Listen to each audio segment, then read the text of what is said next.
Hey everyone, Eric Watson here, freelance writer, player of games, writer of words, recorder of videos, and tabletop role-playing aficionado. Welcome to my weekly behind-the-scenes DM-only live stream, Crafting Annihilation, which I build, write, and prepare for our next session of Tomb of Annihilation. If you are playing characters Mannix, Celeste, Gillian, George, or Theron, please go away. These videos are not meant for you, but for the rest of you, welcome. We stream our Tomb of Annihilation sessions live on Friday, live on YouTube, every Friday evening. Catch up on previous episodes on my YouTube page, as well as read weekly session recaps at roguewatson.com. If you would like to support the channel, please check out patreon.com/roguewatson. Shout out to my platinum patrons, Andrew, Richard, Joe, Will, Tiny Dancer, Nick, and Rodney. And gold patrons, RPG Papercrafts, Charming Grenade, Pretty Boy Numa, Marcos de Vicente, Gilberto, Sean A.K., Cert2B, Adam, Dead Lizard Lounge, and Sam. Thank you all very much for your support. For our campaign, we use Roll20.net, and for streaming, I use Open Broadcaster software with Streamlabs. A few minutes late, because as soon as I hit the live button, I had to run and pee. It was very weird timing, but just like I suddenly had to go right then and there. So I have taken care of the facilities, and now we are going to take care of talking about Omu, which is still a very big, complex area to prepare for. So thank you. Shout out to Jordan, aka D&D for Dummies, in the YouTube channel, Shireling in the Discord, for your suggestions, mainly on the way to do the Yuan-Ti ambush, because I totally did that. I put a polymorphed Yuan-Ti snake inside of Gillian's hut, as that was a...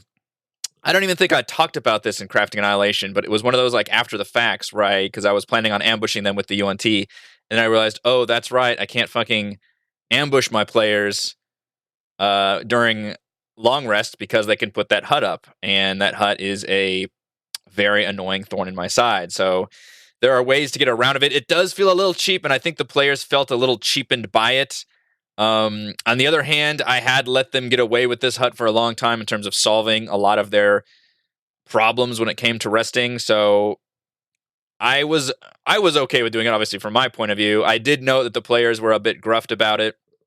And it's something that I don't plan on abusing too much, because you really don't want to just take away that hut spell just because. But I did like the fact that the Yuan-Ti are more of an intelligent adversary. They can kind of plan for these things. They've been, shadowing the players and watching them. Maybe they've even seen these huts in action before. They're not the first adventurers to reach Omu.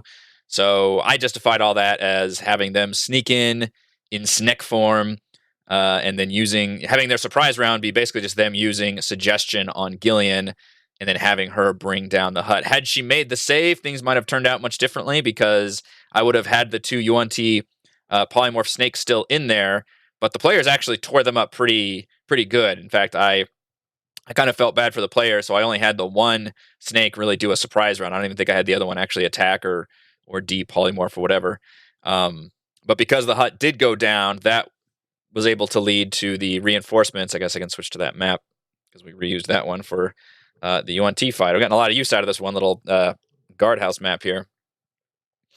I was able to hit them with a lot of Yuan-Ti, and this was our first real encounter with the Yuan-Ti, and I thought it was pretty fun because they did a lot of damage, and the players were in a really bad spot. They all had, they were really low hit points, low on resources from that frost giant fight, and that was a really interesting time to hit them pretty hard with what would be a fairly challenging fight anyway. Not dangerous at all, but still pretty challenging. And the fact that I hit them when they were so weakened made it like an almost deadly fight for them, which was very interesting. Gillian actually did go down. George was able to stave off and stay at 1 hit point, but it was mainly because of their NPCs, Artists and Dragonbait, that it wasn't a more deadlier fight for the player. So the NPCs were able to kind of step up and help them as a crutch, and I was able to kind of play with that and kind of play with the hit points of the players, because I don't want to... This would feel like a really, cheap way to kill all the players, and I wasn't looking to kidnap them this early either. So I was able to use the NPCs on the player side as kind of a balancing metric to say, like, okay, well, Gillian's gone down, George is almost down. I'm going to have Artists run up there and try to just tank some blows. And that, is going with his character too. I think he would try and help out in the situation. Same thing with Dragonbait on the southern forces that were attacking, as he was able to tank against those. And I mean, these guys are no slouches. Artis has 80 some hit points, Dragonbait at 120, so they are very powerful NPCs that definitely up the player's strength, which I am very mindful of because I don't really want to keep Artis and Dragonbait with the party for their entire length of Omu. That is just too much of a power creep. Even with Artis not really wanting to use the Ring of Winter ever, it's still like adding a whole new 2 party members. Granted, they don't really have any abilities. Dragonbait isn't a real paladin. He's just more like a fighter who just happens to have a Holy Avenger.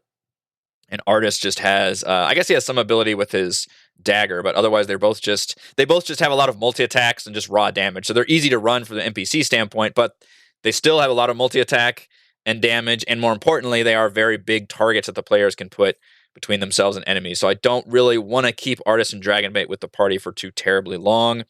In fact, once they learn about the shrines, and now that Artis has seen that Yuan-Ti are here, I'm probably going to suggest at some point while they're in Omu that Artis and Dragonbait are going to split off from the party and just do their own searching. The players might not be cool with that, but it'll be to where if I really want to put my foot down, Artis can be like, we can keep in touch or somewhere. This place isn't that big, but I can go explore. And I can also use that as a way for like, okay, I'll go do some of these shrines. You can do some of these other shrines. Once they learn they have to do the shrines, they can kind of split up and go from there. So instead of the Red Wizards hitting like, 3 shrines, for example, maybe they hit 1 or 2 and then Artis actually hits 1. And that could be a factor. So he could just be, I'm just trying to come up with a way to separate him from the party. That's not necessarily like, obviously I don't want to kill him. And in terms of his story, Artis wants to meet with Rosnisi, but that would require him to be with the party in the Fane of the Night Serpent, and I really don't want to do that because he would be way too strong, both of them, for the Fane, and I really hate putting powerful NPCs in a dungeon situation. So specifically, I want to try to separate Artis and Dragonbait from the party before they get to the Fane of the Night Serpent, and then still have it like a quest thing where the party could then follow up and ask the questions that Artis is looking for from Rosnisi, to where they feel satisfied that they can then go meet with Artis again after that whole ordeal, talk to him about it. And then, and what I would say is, I'm thinking that Mesro disappeared because of the death curse. Maybe they witnessed it coming or something. It was basically a defensive measure that the whole city has. The only issue with that would be, it would then be in Artis's best situation to help the player stop the death curse. And again, I do not want him going to the Tomb of the 9 Gods. So I'll have to come up with a reason why Artis and Dragonbait do not want to do that. Maybe they want to stay behind, and maybe I could factor it like, once the players know they need to go to the Tomb of the 9 Gods and they've got all the puzzle cubes, Artis and Dragonbait can then volunteer to stay behind at the entrance to basically make sure that the Yuan-Ti don't come in after them or basically be a factor anymore, especially if the players are unable to kind of wipe out the Fane of the Night Serpent. And I really want to have the point across that I would like to capture the players and put them in the Fane, and then they have to escape, but still have the Yuan-Ti be an ongoing force. I really don't want the players to necessarily wipe out all the Yuan-Ti, for example. So that would be the best case scenario, and it is very much I don't want this NPC to join you guys. And for a lot of times, the party seems to be agreeing on that. I think they kind of agree that it's nice to have NPCs from a story standpoint and for the occasional combat help, but when it comes to like really having them for a long time, especially in dungeon crawls,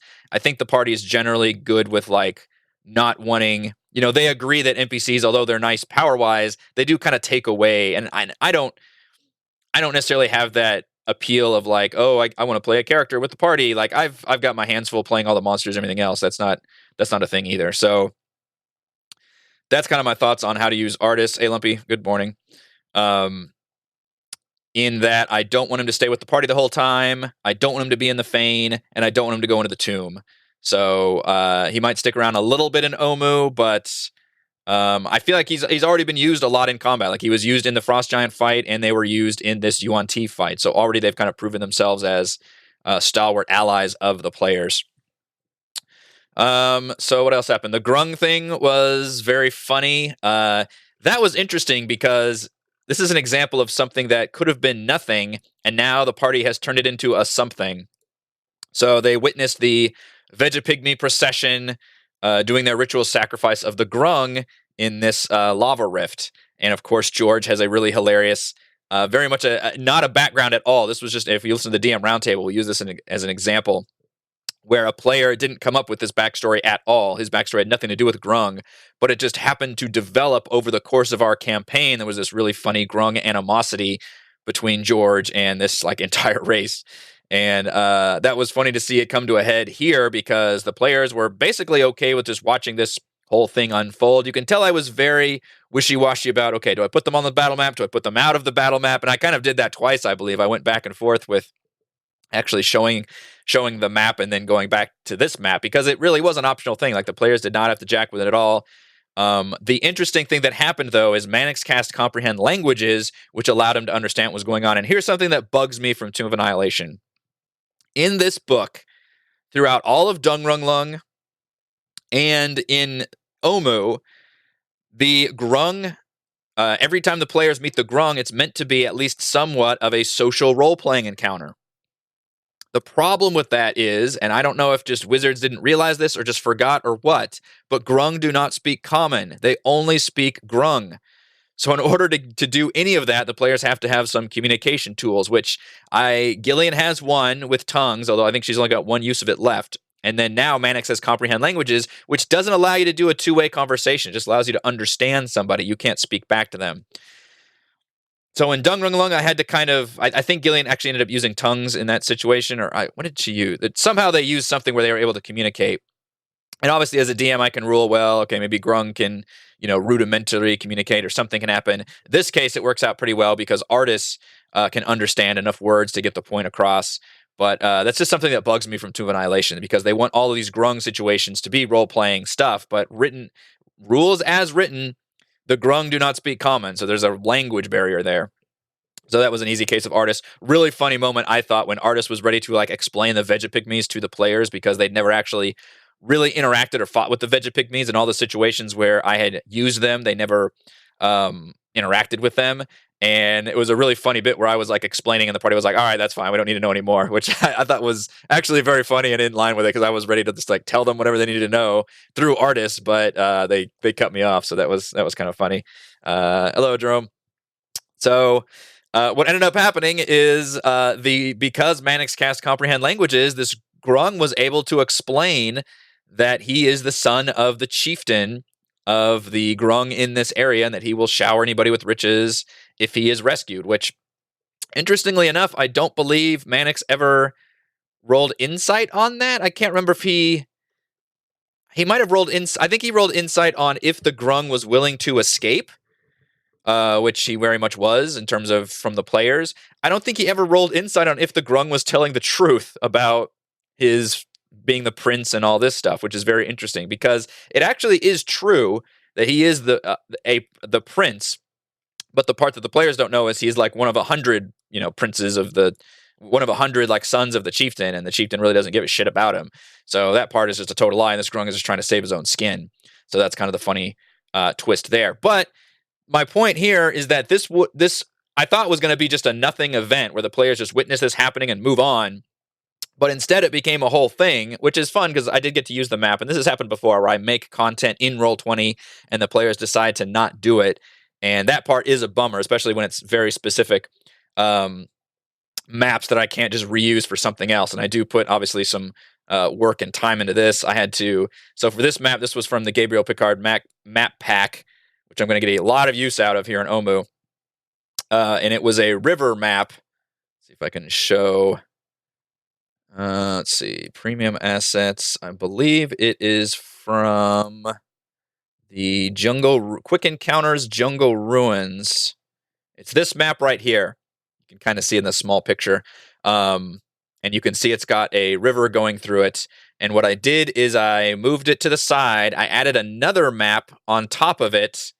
So it's got two maps overlaid. I think it is just one of these random ruin maps.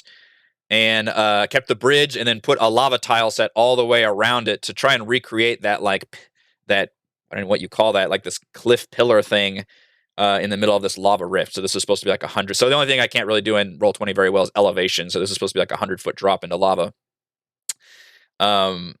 And so the players actually interacted with this bunch, and they were about to fight Vegapygmies for the first time ever, which Vegapygmies are hilariously shitty.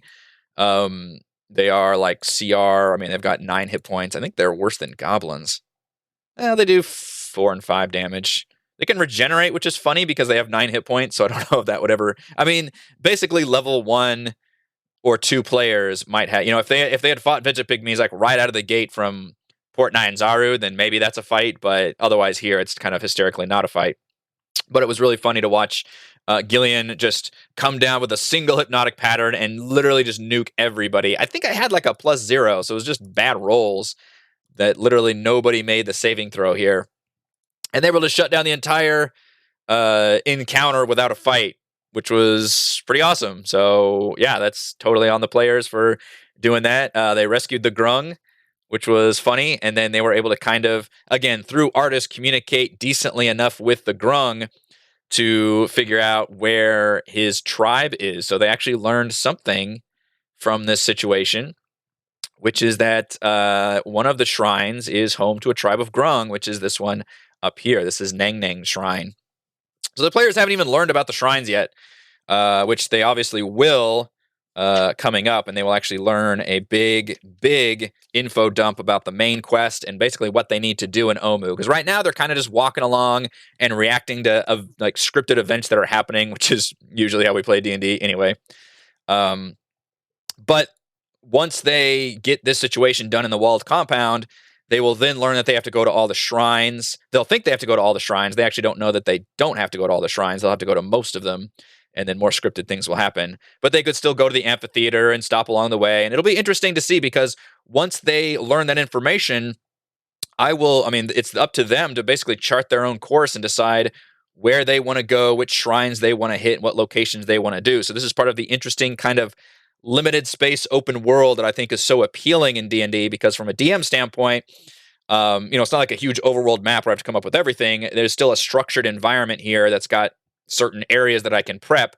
But from the player point of view, they still have the freedom to go and explore and do what they want here in Omu. So I just think this is a really unique, cool portion of this campaign that has a lot of player agency while still giving me a chance to have a lot of scripted events and things happening here. So I'm really looking forward to more of that. But it's interesting because otherwise, had they just ignored this whole mess in the Great Rift, that whole sacrificial thing, that Groung would have gone into lava, and they would have never learned about that there's a tribe of Groung up here in this shrine. So now they know, and now that's suddenly a point of interest. So that is one of the shrines that I will have to look at developing.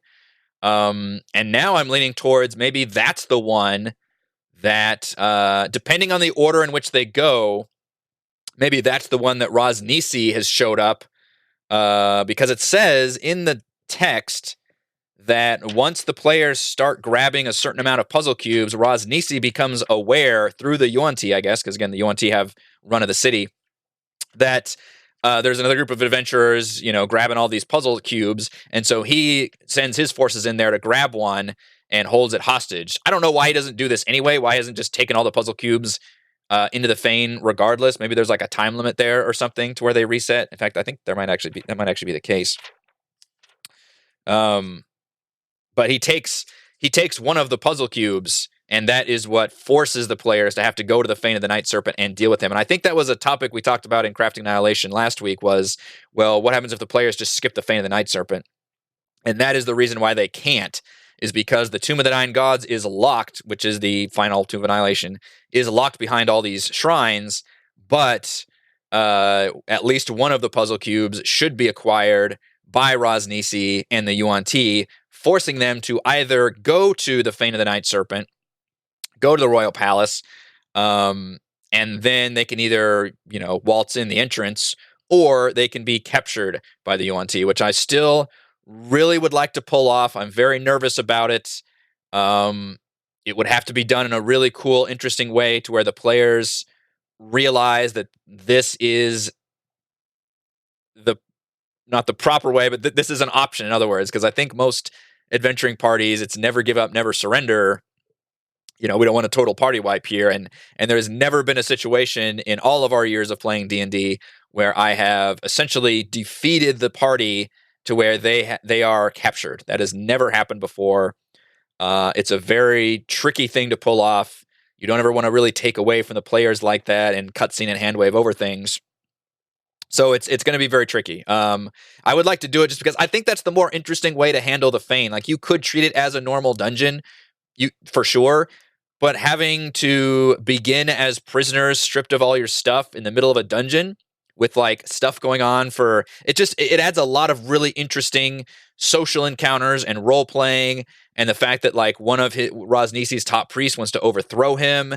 There's a lot of cool dynamics in there that completely dissolve if the players just start knocking down the door and assaulting it like any other dungeon. So that's a tricky thing to get across to the players, is like, hey, this is I think the more interesting and cooler way to play this dungeon is if I capture you, but I can't just tell the players that, I have to, so somehow be able to explain that defeat and capture is an option. And I need to have Artist and Dragonbait separated from the players before that, because I don't want them to be captured. So that'll be another thing. But hopefully that's not going to happen for maybe another session or two. I don't know how many sessions Omu is going to last, frankly. After they deal with Rosnisi, Artist wants to go to Mesro. Yeah, that could make sense. I'm thinking of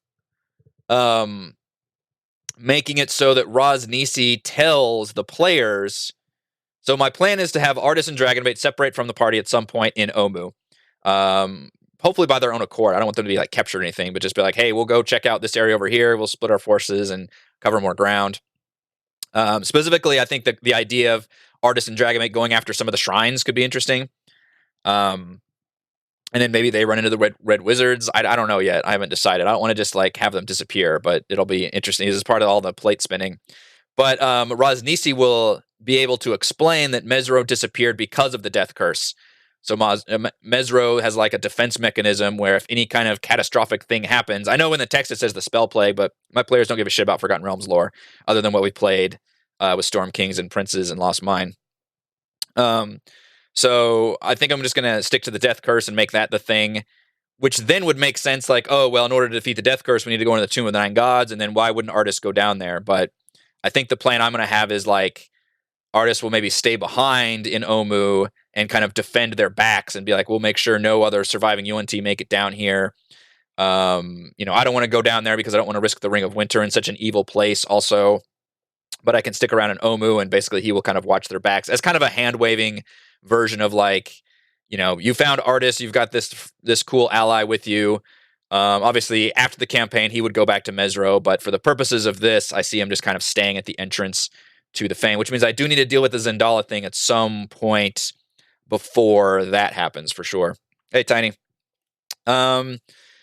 So what's going to happen next? So for sure what needs to happen, and thankfully the walled compound is right here, and I was able to tease this at the end of our last session, which was they passed the walled compound.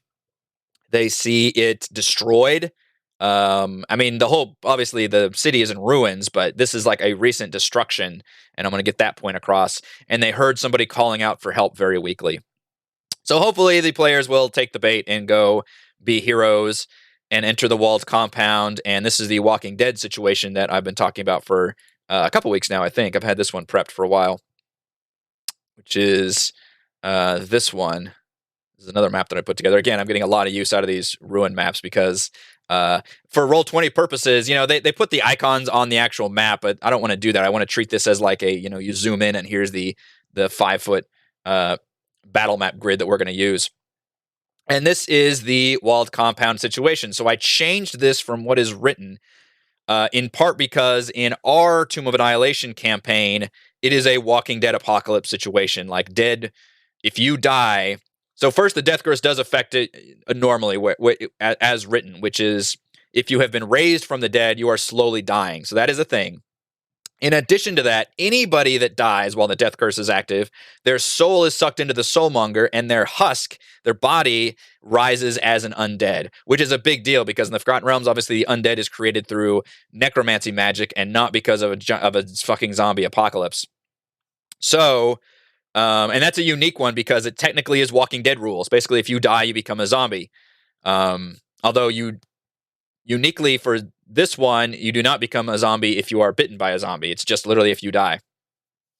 So what happened here is this was where the Red Wizards were essentially set up their base of operations for Omu because they are one step ahead of the players. They know about the Soulmonger, and they are in Omu trying to figure out how to get down into the tomb.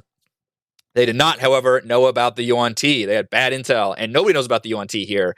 Nobody really knows about Omu, except they just knew the location. So something obviously the players learned about and something the Red Wizards learned about the hard way was that this place is basically headquarters for the Yuan Ti making their way back into Chult. And what happened is, I think it's a couple days ago, timeline-wise, because obviously Orvex is still alive. The Yuan Ti attacked with a massive force. There was a big battle that occurred, and the Red Wizards essentially lost that fight. And there are the remains of the Yuan Ti, but because they know about the death curse, and they knew this fight was coming, they burned their dead, but they just left all the Red Wizards dead. And of course, the Red Wizards and their bodyguards, who are a bunch of mercenaries, it literally says, the text says 30 corpses. It's 3 Red Wizards, 20 human mercenaries, and 7 bearers from Port Nyanzaru. So I put those all, I don't think I have 30 here. I think I have like 25 or something.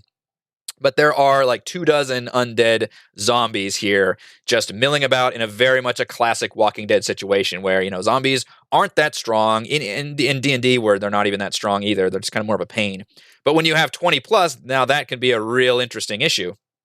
So this is meant to be a kind of puzzly encounter. The players will have total forewarning over the situation and what's going on here. And basically they can try to figure out how they want to tackle it, how they see fit, and I'll pretty much just roll with whatever they want to do that makes sense. If they want to stealth their way in, if they want to prove a distraction, there will be some rolls and checks involved for sure. But the fact that they need to rescue somebody who's like in the middle and covered in rubble, so that would be like a strength check, and meanwhile you still have to roll, like stealth and perception checks. I want to make it kind of a cool, tense thing of getting caught. I don't want to necessarily turn this into a big battle because I just think that would be a freaking slog. So hopefully that won't be an occurrence. But if things go down and the undead do come at the players, maybe they'll come up with like, okay, Artist can use your Ring of Winter to just freeze this area, or, on our way out, and he might acquiesce to that. Or the players could just run and maybe hide, or, I want to create some situations where the players don't feel necessarily forced to fight unless they want to. If they really want to just guns blazing and just fight all these undead, then that's fine too. I just don't think that's necessarily the interesting way to go. Adam, I just finished DMing Tomb of Annihilation. Took 18 months. Artist Simber got disintegrated by Rosnisi. So Artist made it all the way to the tomb. That's interesting. To the bottom of the tomb.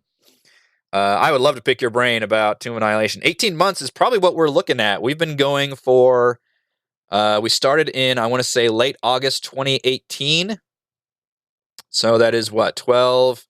September, October, November, we're at probably 14 or 15 months. We may actually go longer than that, frankly, especially because we're heading into the holidays and we're bound to have some weeks off from playing. We'll for sure have a week off the week of Thanksgiving here in the U.S., last week of November. We'll probably do a week off for Christmas. So unfortunately, going into the holidays is our, obviously a lot of people's busiest time. So I could actually see us going more because we're just now in Omu. We still have the rest of Omu. We still have all the shrines. We still have the Fane of the Night Serpent, and we still have the Tomb of Annihilation. So that's a lot of content left. And I didn't realize this campaign was going to end up being significantly longer than the rest of ours. I think the rest of our campaigns have gone about 14 or 15 months.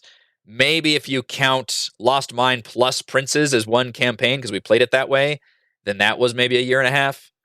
But this one might actually go longer than that. Biggest gripe my players had related to this campaign was being unable to revisit a major town to recharge their batteries, sell, and buy stuff. Yeah, this game has very much an Act 1, Act 2, Act 3 structure. Act 1 is Port Nyanzaru, and my players spent a long time there.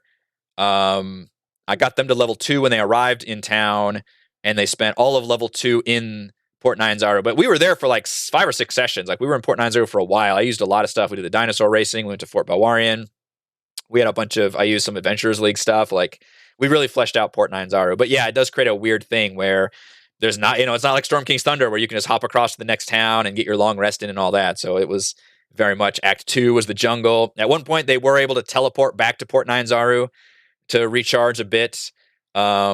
And then go down to the jungle briefly to go to Firefinger, return to Port 9 again, and then take the boat around. But since taking that boat around, they haven't been back to town, and that's going to be true for the rest of the campaign now. So that's just part and parcel for this thing. It would have been nice to have, I guess, at one of the camps they were able to recharge. Also, it would have been nice to have like 1 or 2 more safe havens built in.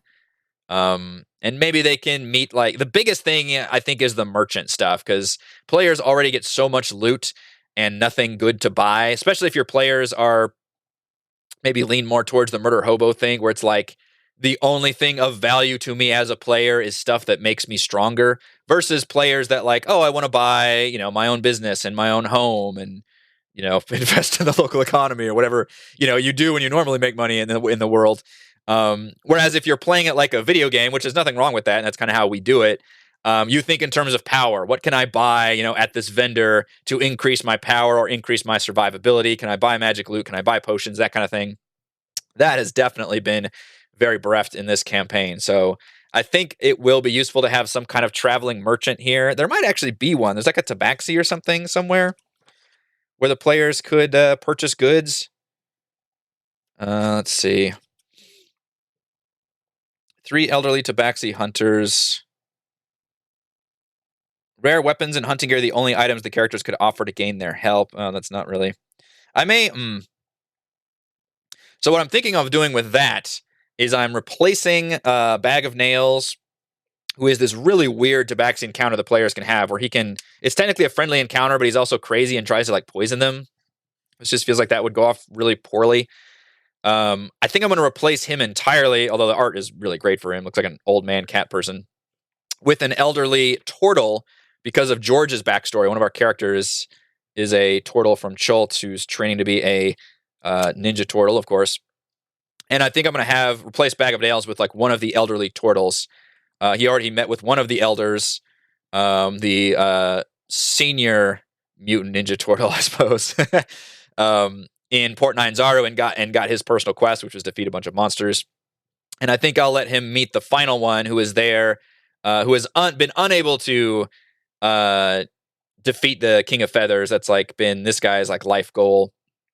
And maybe he's set up like maybe he's got stuff where he can trade goods with the players, for example, or something we're set up where it's like a merchant thing rather than having him be like an ally NPC that can join the party. So I think that would just be a fun thing to do before and kind of flush out George's personal arc and story a little bit more. So I think I'm just going to replace the Bag of Nails encounter with a turtle and then have that turtle be an encounter before they get to the amphitheater, because obviously that's where they will fight the King of Feathers, which I also have thoughts on that. On the amphitheater fight, which is the biggest thing I need to prep for next time, because they know that's where the King of Feathers is, and that's what George wants to do. So first we'll solve this walled compound situation. I always have to prep in terms of what is going to happen next time and try to do my best for that. I can't just prep everything. Although in Omu, I have to prep as much as I can because I don't know where they're going to go. They are going to learn from our friend Orvex here. First of all, Orvex has a connection to Kaless, another one of our players, because of the whole Red Wizard connection. There's Orvex. I love his picture too. Kaless and Orvex know each other. Kaless was a enslaved assassin of the Red Wizards before she was able to escape and scar Zagmira's face, which is why Zagmira has that weird half face of an old woman and a young woman. Zagmira was in the process of doing that experiment on her own granddaughter or something that was like a friend of Kaless's, and Kaless was able to break free of her bonds and interrupt the ritual, which scarred Zagmira, and then escape from the Red Wizards completely. So that's a really cool backstory there. And her and Orvex will recognize each other. It's going to be a fun moment where Orvex is like, oh, thank you. Oh, crap, don't kill me. Where he'll be really upset at seeing her. And then I'll reveal to Kaless, it's like, oh, yeah, you know this person. kind of like a business associate, really. Like he never really interacted with her, but he was definitely there around, around the office kind of thing. He wasn't a slave of the Red Wizards. He was working for them as a scholar and as a historian, and obviously he came to Chult, and he will most importantly be able to A, explain what the Red Wizards are doing in Omu, and B, to expand on the fact that they know that they know about the Soulmonger. They know that they have to gather they know that the shrines are important. They found I would say probably they found the obelisk. In fact, did I put that on the map? Okay, so this will be good. I put it on the map, I put it on the GM layer. So once they learn from Orvix, put them back on the map, and I will reveal this location to them, the obelisk, which is the entrance to the tomb of the 9 gods. So that's what the Red Wizards will be able to tell the players is like, we found the entrance, but it appears, because we found a bunch of I actually need to read up on that again, don't I? About what the entrance looks like and how much the players know. Let's see. I think that's actually is in the first room of the Tomb of the 9 Gods. This is the other problem with the challenges I have to face with Omu is because I have to prep all this other stuff. Yeah, so this is... Wait, where are we? Okay, yeah, because this is all Omu right here, down here. So the actual obelisk is here. Although they don't put the cubes in until the wall. So this is what, from what I recall, I need to reread all this, to be honest with you guys. I read all this obviously before we started the campaign, but that was, as I said, a year ago. I believe there's a false entrance here, which is the obvious one, which has, I think, like an empty grid pattern of these cubes, but then there's statues of all the shrines. And then, so what the Red Wizards probably did, they found this obelisk, because the problem is, what I discovered is if the Red Wizards are located here, and they know about the shrines, they know they have to go to the shrines to get the puzzle cubes, then why haven't they done shrines 3 and 4? Which is Kubazan and Shigambi. It doesn't make any sense. If you know you need to do the shrines, you would do the ones right nearby and then expand out from that. And I want to run those shrines. I think those are 2 of the better shrines. They've got some good combat situations. I think they would go over pretty well with the players, and I'll show them in a second. So that's my problem story-wise. It doesn't make any sense if the Red Wizards already knew they needed to do the shrines, then why haven't they done it already? So the confusing thing there is, how do I work that into the story that the Red Wizards, that Orvix can tell them about the shrines, but not that they've done them yet? Maybe they were about to. Maybe, though, I guess the answer to that is they camped here in Omu. They explored Omu. They were wary of the shrines.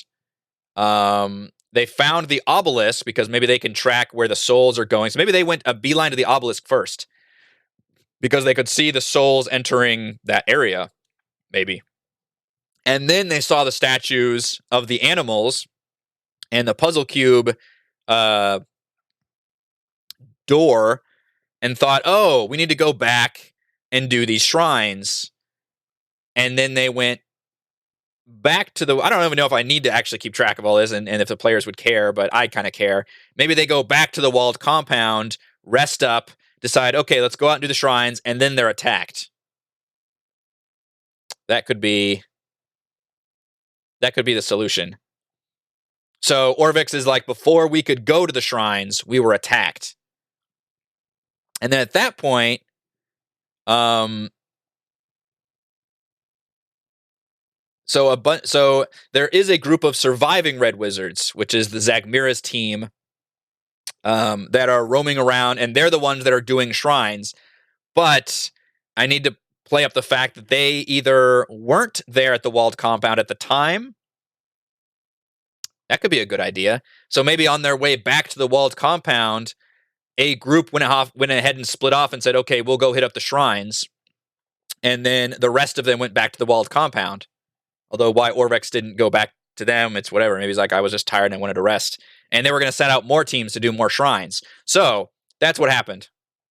I'm literally, Tony, I know players probably won't even question it. But if I have this information, it will make the dialogue go more natural. So I'm trying to literally work through this. You could tell I'm just straight up coming up with all this at the time. So what happened is, maybe a week ago, the Red Wizards arrive in Omu. I don't know the exact timeline in terms of the days, but they make a beeline to the north. They find the obelisk, so I'm going to put that on the player's map once the Orvex is telling the story. And then they see the statues, because if we go back to this map, the clue is that you see this space to put in these cubes, and then you see all these statues here lined up, and the Red Wizards put it together where it's like, oh, we need to go to the shrines, and maybe the shrines are the key. They don't know exactly what, because I don't think you necessarily know that they're going to spit out a puzzle cube that you need, although that doorway is there. In fact, is that a thing I can show the players? I might even show them that handout. Is that a thing? Let's see. There's puzzle cube handouts. Kind of a random handout of Omu. Epizodals. Egan's floor. I guess not. Unless it's in here. 5 player handouts. Ooh, there's a good picture right there. That won't be until the players actually arrive, though. That actually shows the door pretty cool, too. With the cubes. Shoot, I'll have to remember about that picture. Okay. And so that's the confusing thing, is that's in Chapter 5, and we're in Chapter 3. Because they confusingly made the entrance part of the tomb rather than part of Omu, but I can kind of see why they did that. So the Red Wizards discovered this. They discovered the statues. They said, okay, we do need to go check out these shrines, which are on that mural at the entrance to Omu. And then Zagmira's team splits off and starts doing the shrines. And this was probably a couple days ago, which I'll have to hand wave the fact that, the Red Wizards probably would have been able to do a lot more shrines in a couple days, but whatever. They ran into some problems. And Orvex and the rest of the Red Wizards went back to the walled compound. And that's when they were attacked by the UNT before they could send out more teams to do more shrines. So he will be able to reveal a couple important things. That's true. There's only 8. You're right about that, Adam. And that's the clue that it's the wrong one. Okay, you're right. That's a good catch. That's a big thing, too. And I'm kind of two minds of it, because it feels really mean to just give them a false entrance, so I need to make it obvious. And it's also tricky playing on Roll20, because if it's, if this is Theater of the Mind, you can just, hey, roll perception for me. Maybe you see something off to the west. Whereas here, there's clearly, a whole section that goes to the left that players could check. It's just weird playing on a map where you can see it. I do believe this is, this is on the, this is interesting. This is on the GM layer. So when does it put this on the token layer? Oh. Wait, what did I just do?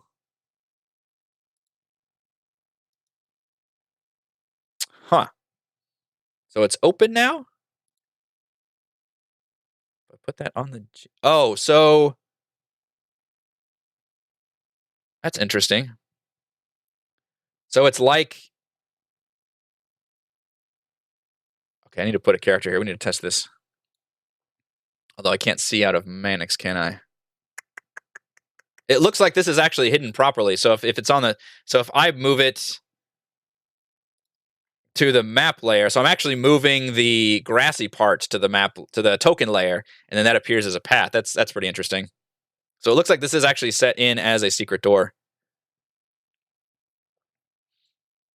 The only thing I worry about is that players get confused, where they're like, we see 8 cubes here, what? There's supposed to be 9, and yeah, Unk statue is secret and all this stuff, so I don't know. Puzzles in D&D, you have to be kind of a little obvious to players, because I feel like it can be very confusing for them. But anyway, we'll get to that when we get to that.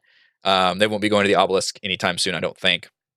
So the players will learn from Orvex what the Red Wizards are doing here. They will learn the location of the obelisk, so the location of the tomb. But most importantly, they will learn their main quest will finally be updated and said, you need to go to the shrines. You need to go to each shrine. And maybe not until they get the cube from the first shrine will then Orvex be like, aha, I saw a space on the door for these cubes. This is what we need. And then he'll be like, okay, we need to gather these things. But he will also tell the players, or maybe they'll ask, hopefully Kaless will ask, because that's always more fun when the players are more proactive about getting information back. About like, first she'll probably search for Zagmira's body in here, and then she can just ask Orvex, hopefully, like, where is Zagmira? And he'll be like, oh, she was part of a team that was sent out before, or she sent her own team out before we get to the walls. You know what? She was in charge of this expedition. We'll make her the boss. I guess Valindra is kind of overall the boss, but Valindra's not here at the moment. It's they already met Valindra, so it'll be Zagmira sent the rest of them back to the walled compound to rest up and then be prepared to send out more teams while her team was going to go do more shrines. This was all before the Yuan Ti struck. So they were waiting, and that's probably why they attacked, because Zagmira wasn't there with them, and Zagmira is fucking strong. I am transforming her from a mage to an archmage, because hell yeah. Making her a boss in Omu. So that'll be a reason the Yuan Ti attacked, and Orvex will be like, yeah, we didn't have Zagmira with us, so if we did, we would have fought them back and really play up her power. So that'll be really cool too. And make her like this frightening force that's around Omu that the players have to deal with, in addition to having Yuan Ti lurking about. So that'll be the reason that the shrines haven't been done yet, but that'll be part of the main quest. So I'm hoping that the players will treat this like anybody plays an RPG, which is once you have things you do on a map, you kind of create a little itinerary for yourself. You say like, okay, well, I'm here. I'm going to hit up this quest and do this thing and hit up that point of interest. And then I'm going to make my way over here and do this thing and talk to that. You kind of plan out your thing. You don't just kind of scatterbrain. So for that reason, and the fact that now the players know they have to hit up these shrines, I am assuming, and I know it's dangerous to assume in D&D, but I'm assuming the players will then hit up the shrines of 3 and 4. Catch up on the chat for a second. Teleport circle in the Fane. Oof, that's dangerous.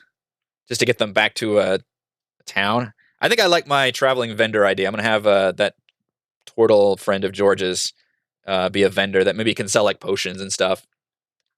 And you hope that the players don't just like kill this person and take all their stuff, because that's totally, something you could do in like a Skyrim. Is if you see just a vendor out in the middle of nowhere. Video game terms, you can always be like, oh, well, they don't have that loot on their body, sucker. But in D&D, it's like, well, yeah, hopefully you just play nice.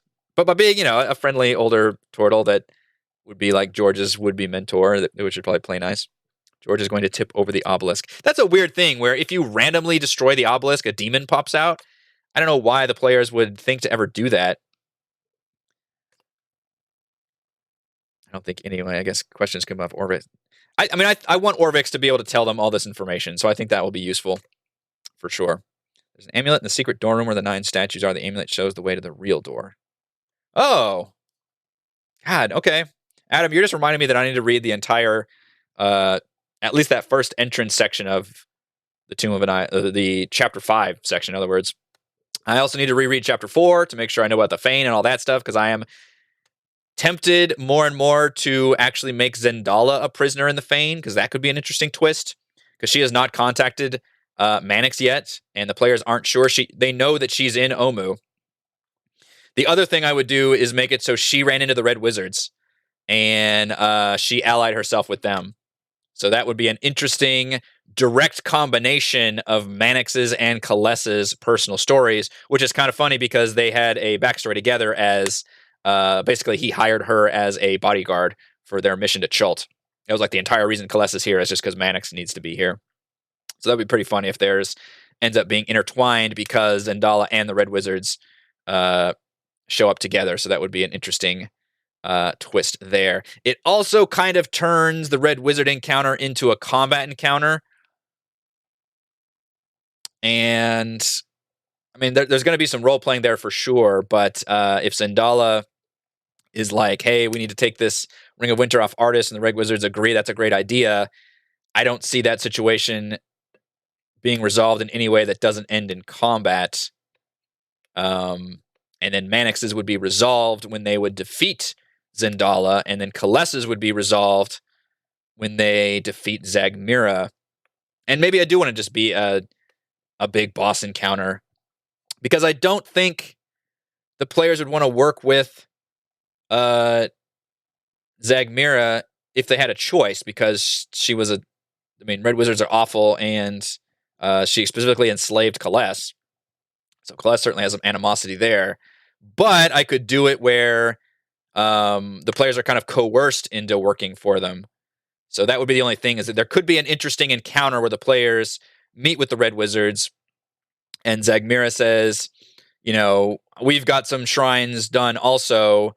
We'll pool our resources, and you're with the intent that you're obviously going to give us the cubes, and then you'll have a use for us in the tomb or something, to where the players know that obviously the Red Wizards are going to turn on them.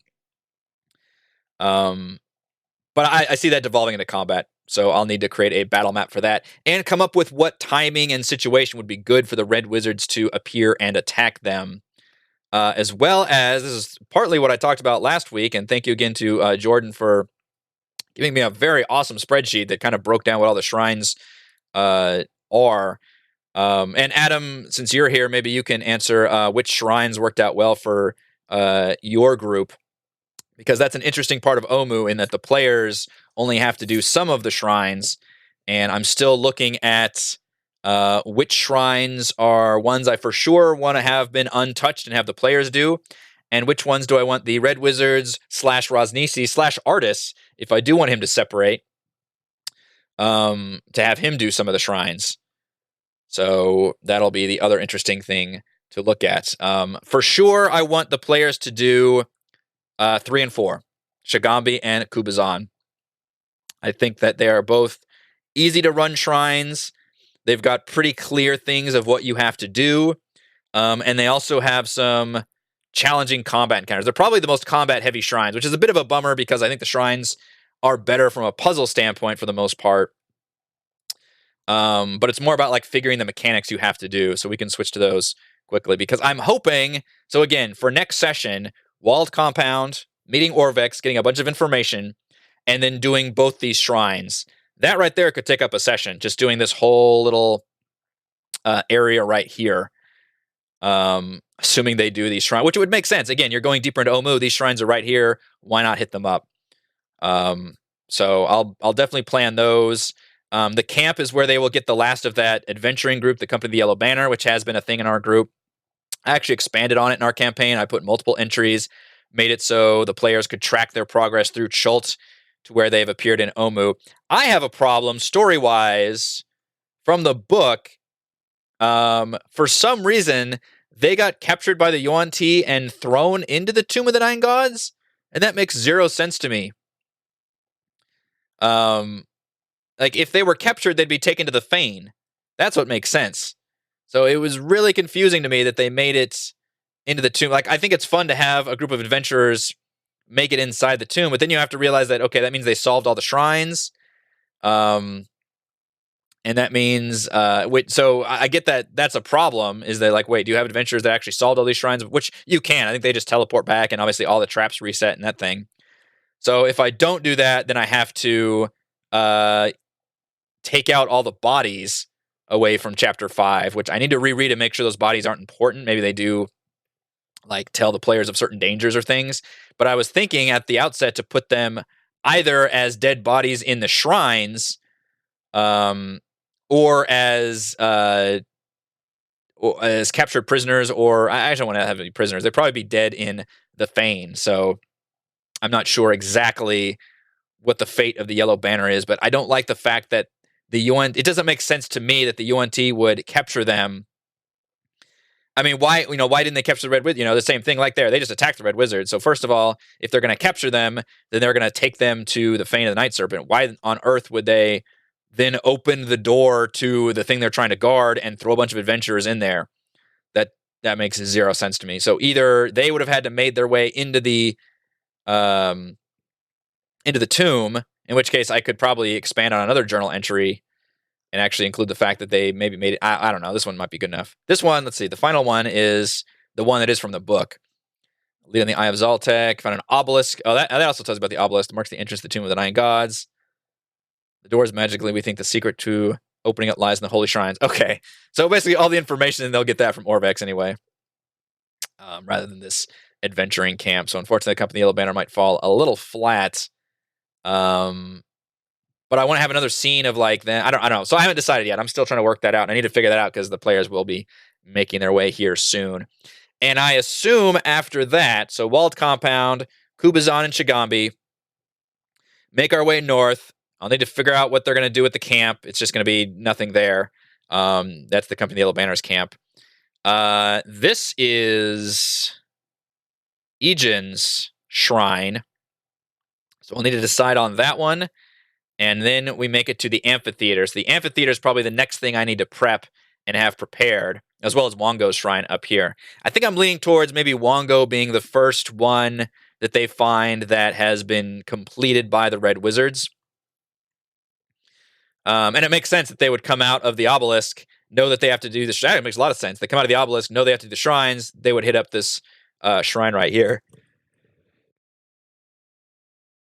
Oh, excuse me. You can try hear the beginnings of a sneeze there. Woof.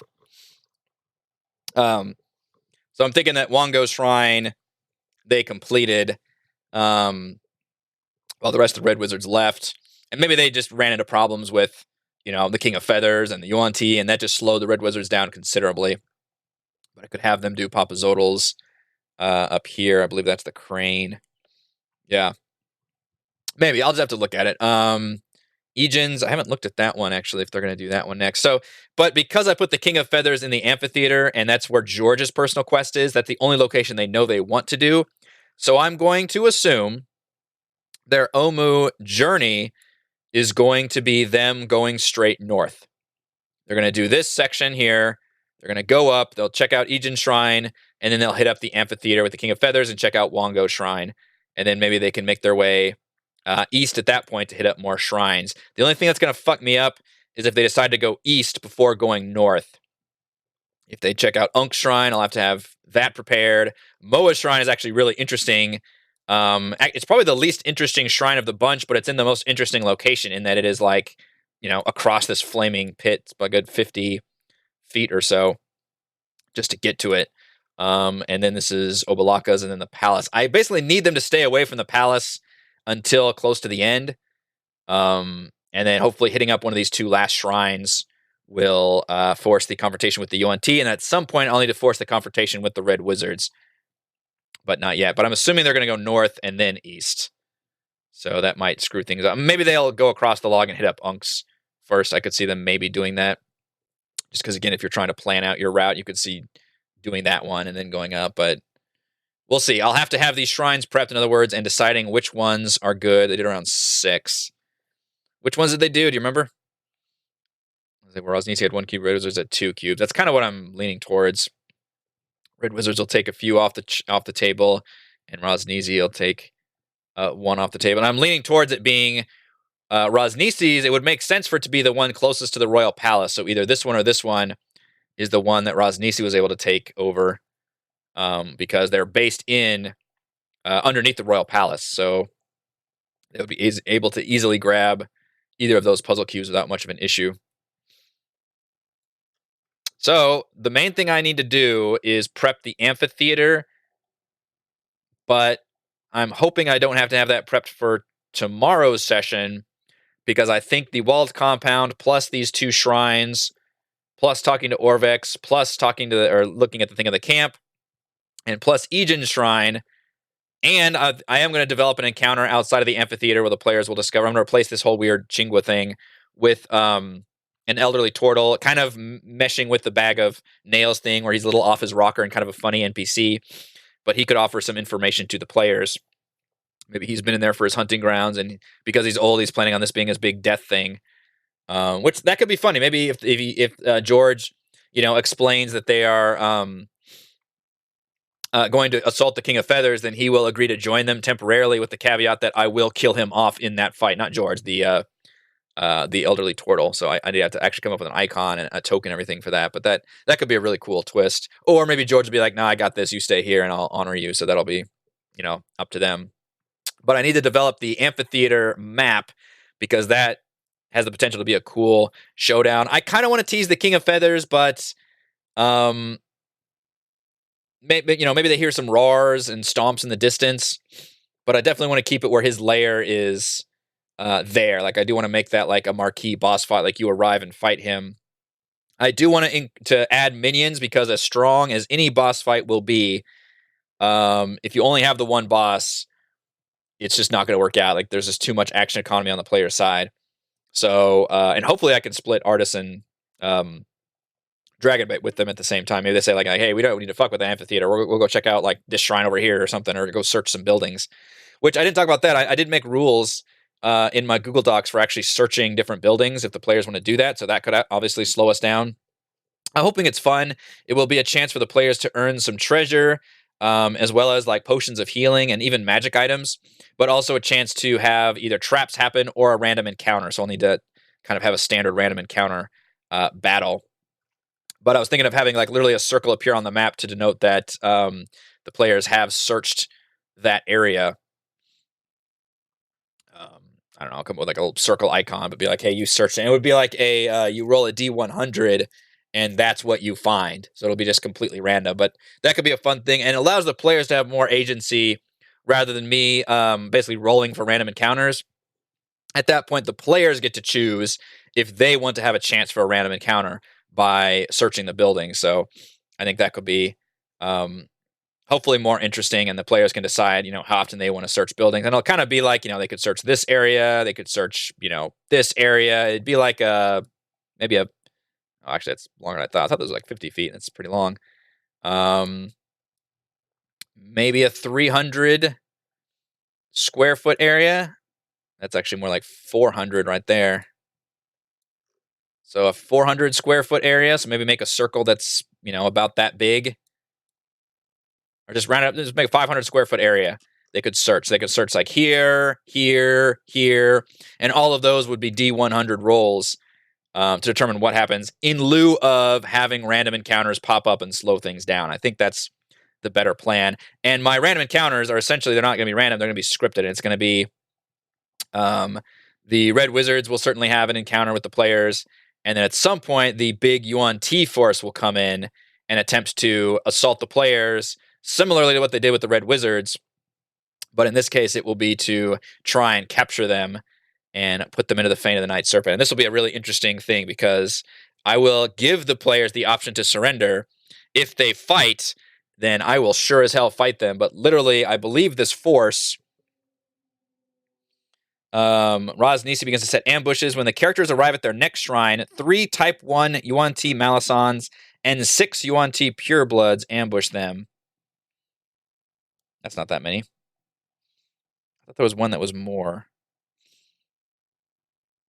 It's not actually that big of a force. Well, I will have a bigger force. Because if I want to capture the players, they need to have a show of force. Because I just threw, 6 Malisons at them when they were weakened and they were still able to fight them off. So it would have to be more than that. Where is that group? This would be under the guardhouse, actually. 5. It was 5 Malisons attacked that. Now, granted, they took out 2 quickly because they were polymorphed, but so the interesting there is they know how strong Yuan Ti are. So if I show up with just a bunch of Yuan Ti, and just say that, you've been captured now. Well, I'm not going to say that, but just give them the option to surrender. I think that could be a good move. But that will be probably after the Red Wizard encounter. And maybe that's the reason the Yuan Ti are able to come out better in full force, because the Red Wizards are it's a stronger group, because I'm going to turn Zagmira from a mage into an archmage, and her random crew is pretty also strong. It's 4 mages, and again, I'm changing one from a mage to an archmage, which is like a CR 12, and 8 thugs escorting the wizards. So that will be a very major encounter in Omu. And depending on what I want to do with Zendala, if I want to have Zendala with them or not, that could be the culmination of 2 different personal quest arcs. And then once the red wizards are defeated, because I'm thinking of doing that first and then having the players. Ooh. So here's what could happen. After that big red wizard fight, the UNT show up and attack. Because they're watching this whole thing. They've been shadowing the red wizards the whole time. They're probably shadowing the players. They know when to fight. They show up with a pretty good force. And now the players are super weakened after that fight. And then I could force them to surrender. That would be a good move. Things to think about in the future of Omu. Let's see, you ran Kubazan, Shigambi, Moa, Ijin, Wongo, and Papazodal, skipped Neng Neng and Obolaka. Yeah, so I already pointed the players to Neng Neng in terms of the Groung, but I could turn that into the Rosnisi one, where they just find a bunch of dead Groung everywhere.